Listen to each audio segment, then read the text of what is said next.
नमस्कार। आकाशवाणी देहरादून से प्रस्तुत है प्रादेशिक समाचार। पहले मुख्य समाचार। देश भर में आज से स्वच्छता ही सेवा अभियान 2024 की शुरुआत हुई।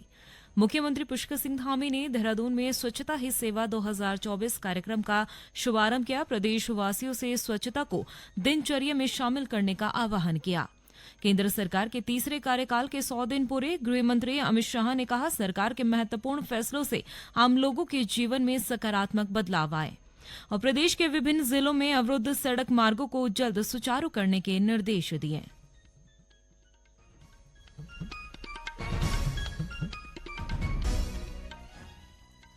दोपहर समाचारों के साथ मैं प्रियंका मलिक और अब समाचार विस्तार से। स्वच्छता ही सेवा अभियान आज से शुरू हो रहा है। ये 2 अक्टूबर तक चलेगा। इस साल की विषय है संभाव स्वच्छता, संस्कार स्वच्छता। इस दौरान पर्यटन स्थलों, सार्वजनिक भवनों, व्यावसायिक क्षेत्रों, जल निकायों, चिड़ियाघर, अभ्यारण्यों तथा सामुदायिक और सार्वजनिक शौचालयों जैसे विभिन्न स्थलों पर श्रमदान और सामूहिक सहयोग से स्वच्छता अभियान चलाया जाएगा। इस साल अभियान को समग्र समाज दृष्टिकोण के अंतर्गत 3 प्रमुख स्तंभ लक्ष्य इकाइयों की सफाई स्वच्छता में जन भागीदारी और सफाई मित्र सुरक्षा शिविर के इर्द गिर्द बनाया गया है। अभियान के अंतर्गत ग्रामीण और शहरी क्षेत्रों में बड़े पैमाने पर सफाई गतिविधियों का आयोजन किया जाएगा। इस राष्ट्रव्यापी अभियान की सफलता को सुनिश्चित करने के लिए सभी राज्य, केंद्र शासित प्रदेश, केंद्रीय मंत्रालय और स्थानीय निकाय भी स्वच्छता ही सेवा अभियान में भाग लेंगे। मुख्यमंत्री पुष्कर सिंह धामी ने आज देहरादून के परेड मैदान में स्वच्छता ही सेवा 2024 कार्यक्रम का शुभारंभ किया। इस अवसर पर आयोजित कार्यक्रम में मुख्यमंत्री पुष्कर सिंह धामी ने कहा कि प्रधानमंत्री नरेंद्र मोदी के नेतृत्व में शुरू किए गए स्वच्छ भारत अभियान ने भारत को स्वच्छता के नए आयाम तक पहुंचाया है। उन्होंने कहा कि प्रदेश भी स्वच्छता के मामले में सराहनीय प्रगति के साथ लगातार आगे बढ़ रहा है। मुख्यमंत्री ने सभी लोगों से स्वच्छता अभियान को सिर्फ एक दिन की औपचारिक ना समझकर इसे दिनचर्या का अभिन्न हिस्सा बनाने की अपील की है। नरेंद्र मोदी सरकार के तीसरे कार्यकाल के 100 दिन पूरे कर लिए हैं। प्रधानमंत्री ने कहा कि उनके तीसरे कार्यकाल के पहले 100 दिन सभी के लिए प्रभावशाली विकास लेकर आए हैं। उन्होंने कहा कि इस दौरान कई महत्वपूर्ण निर्णय लिए गए। इन फैसलों ने लोगों के जीवन पर सकारात्मक असर डाला है और 2047 तक विकसित भारत के लिए एक मजबूत नींव रखी है। केंद्र सरकार के तीसरे कार्यकाल के 100 दिन पूरे होने के अवसर पर गृह मंत्री अमित शाह ने कहा कि इन 100 दिनों के दौरान 15 लाख करोड़ रुपए की परियोजनाएं स्वीकृत और शुरू की गई है। उन्होंने कहा कि करीब 60 वर्षों के बाद देश को स्थिर सरकार मिली है।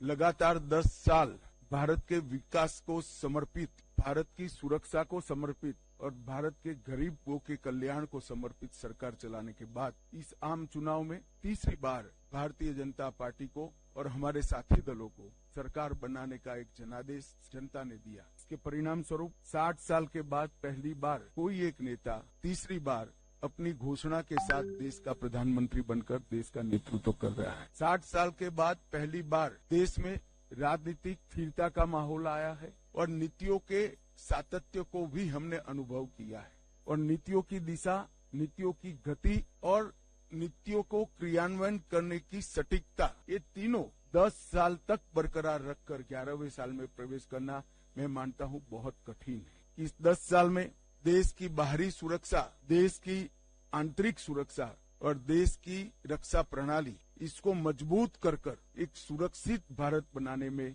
नरेंद्र मोदी सरकार ने बहुत बड़ी सफलता मोदी जी के नेतृत्व में प्राप्त की है। राज्यपाल लेफ्टिनेंट जनरल गुरमीत सिंह और मुख्यमंत्री पुष्कर सिंह धामी ने प्रदेशवासियों को विश्वकर्मा जयंती की बधाई और शुभकामनाएं दी। राज्यपाल ने कहा कि भगवान विश्वकर्मा की जयंती समाज में निर्माण, तकनीक और सृजन की महत्ता को उजागर करती है। मुख्यमंत्री ने विश्वकर्मा जयंती पर प्रदेशवासियों को शिल्प, कला, विज्ञान और तकनीक के अधिष्ठाता विश्वकर्मा द्वारा दिखाए गए जन कल्याण के मार्ग को अपनाकर देश और उत्तराखंड की उन्नति में योगदान देने का आह्वान किया है। ये समाचार आकाशवाणी के देहरादून केंद्र से प्रसारित किए जा रहे हैं। मुख्यमंत्री पुष्कर सिंह धामी ने प्रदेश के विभिन्न जिलों में अवरुद्ध मार्गों को 2 दिन के भीतर खोलने के निर्देश दिए हैं।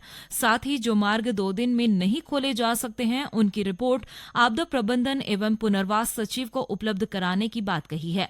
आपदा प्रबंधन सचिव विनोद कुमार सुमन ने वीडियो कॉन्फ्रेंसिंग के जरिए सभी जिलों के प्रशासनिक अधिकारी और लोक निर्माण विभाग के अभियंताओं के साथ भूस्खलन से बाधित सड़कों की समीक्षा की। उन्होंने कहा कि सड़कों को खोलने में लापरवाही बरतने वाले अधिकारियों के खिलाफ कार्रवाई की जाएगी। बरसात का मुख्य समय था लगभग निकल चुका है। अब जो अभी आईएमडी द्वारा जो प्रेडिक्शन दिया गया है उसके अनुसार अब बहुत अधिक बरसात नहीं होनी है। बरसात थोड़ा बहुत होती रहेगी। बहुत ज्यादा बरसात या तोड़ फोड़ वाली बरसात या लैंडस्लाइड वाली बरसात संभावना कम है, लेकिन मौसम का वो स्वरूप बदलता रहता है। अगर बदलेगा तो हम उसके अनुसार फिर जो रणनीति बनाएंगे। अभी जो सूचना हमारे पास है कि मौसम खुला रहेगा, बरसात होगी लेकिन बहुत अधिक खतरनाक बरसात नहीं होगी या बहुत अधिक लॉस करने वाली बरसात नहीं होगी। अब दूसरी प्राथमिकता हमारी है जो सड़कें बंद हैं उसको खोलने के लिए। उसको खोलने के लिए जैसा मैंने पहले बताया, माननीय मुख्यमंत्री जी द्वारा स्पष्ट रूप से सभी को निर्देशित किया गया है कि जो भी सड़कें बंद हैं त्वरित गति से खोला जाए। उसी क्रम में सभी जिलाधिकारी, सभी हमारे विभागीय अधिकारी, चाहे एनएच के अधिकारी हों, चाहे पीडब्ल्यूडी को हों, चाहे बीआरओ के हों या पीएमजीएसवाई के हों, सभी के द्वारा प्रयास किया जा रहा है। हमारा प्रयास होगा कि जो रास्ता जितने समय में, न्यूनतम समय में खुल सकता है उसमें खुल जाए। पुलिस महानिदेशक अभिनव कुमार ने होटल और धर्मशाला संचालित करने वालों को निर्देश दिए हैं कि वो बिना पहचान पत्र के किसी व्यक्ति को कमरा किराए पर ना दे। उन्होंने कहा कि आपराधिक घटना को अंजाम देने के बाद अपराधी होटल या धर्मशालाओं में बिना पहचान पत्र के कमरा किराए पर ले लेते हैं और फिर मौका मिलने के बाद वहां से फरार हो जाते हैं, जिस कारण पुलिस को खोजबीन करने में परेशानियों का सामना करना पड़ता है। पुलिस महानिदेशक ने होटल संचालकों को होटल में रुकने वाले सभी लोगों का फोन नंबर भी दर्ज करने के निर्देश दिए हैं। ऋषिकेश में 84 कुटिया को पर्यटन स्थल के रूप में विकसित करने के लिए विस्तृत परियोजना रिपोर्ट डीपीआर बनाने का काम शुरू हो गया है। पर्यटन विभाग के परामर्श के माध्यम से रिपोर्ट बनाई जा रही है, जिसके बाद वन विभाग की सहमति से पर्यटन विकास कार्य किए जाएंगे। पर्यटन मंत्री सतपाल महाराज ने बताया कि देश दुनिया से उत्तराखंड आने वाले पर्यटकों के लिए 84 कुटिया आकर्षण का केंद्र बनेगा। गौरतलब है कि महर्षि योगी ने वर्ष 1961 में 7.5 हेक्टेयर भूमि पर आश्रम बनाया था, जिसे 84 कुटिया का नाम दिया गया था। इस कुटिया में 140 गुंबद नुमा और 84 ध्यान योग कुटिया है। 1968 में इंग्लैंड के प्रसिद्ध बैंड बिटल्स ग्रुप के 4 सदस्यों ने इस कुटिया में ध्यान और योग किया था। उत्तरकाशी जिले में मां गंगा के शीतकालीन प्रवास मुखवा हरसिल घाटी के झाला और धलारिल में 2 दिवसीय सोमेश्वर देवता का सेलकू मेला धूमधाम से मनाया गया है। मेले में बड़ी संख्या में ग्रामीण पहुंचे और देव डोलियों के साथ रासो और तांदी नृत्य किया। मुखवा और धराली में गांव में भैलू उत्सव का आयोजन किया गया। स्थानीय ग्रामीणों के अनुसार रात भर मेले में कोई नहीं सोता है, इसलिए इस मेले को सेलकू कहते हैं। मुखवा में बुग्याल क्षेत्र से लाए गए ब्रह्मकमल, हिस्सर, मासी, जटा और ज्याण के फूलों से देवता के मंदिर परिसर को सजाया गया था। हरिद्वार जिले के ज्वालापुर में आयोजित गुगाल मेले में आखिरी दिन श्रद्धालुओं की भारी भीड़ उमड़ी। इस दौरान हजारों श्रद्धालुओं ने प्राचीन सिद्धपीठ गोगा महाड़ी स्थान पर रखी गई पवित्र छड़ी की पूजा अर्चना कर निशान और प्रसाद चढ़ाया और गोगा महाराज का आशीर्वाद लिया। कड़ी सुरक्षा व्यवस्था के बीच मेला देर रात तक चला। विधानसभा अध्यक्ष ऋतु खंडूरी भूषण ने कोटद्वार विधानसभा क्षेत्र के पर्यावरण मित्रों को सम्मानित किया। समारोह में विधानसभा अध्यक्ष ने सभी लोगों से पर्यावरण संरक्षण के प्रति सजग रहने और सामूहिक प्रयासों से राज्य को हरा भरा बनाने की अपील की है। चंपावत के जिलाधिकारी नवनीत पांडे के निर्देश पर खाद्य विभाग और जिला रेडक्रॉस समिति के दल ने लोहाघाट तहसील के रसोल क्षेत्र की ग्राम सभा कमलेड़ी में आपदा प्रभावितों को राहत और खाद्य सामग्री वितरित की। इसके अलावा मायावती आश्रम लोहाघाट की ओर से भी आपदा प्रभावित क्षेत्र में कंबल वितरित किए गए। और अंत में मुख्य समाचार एक बार फिर।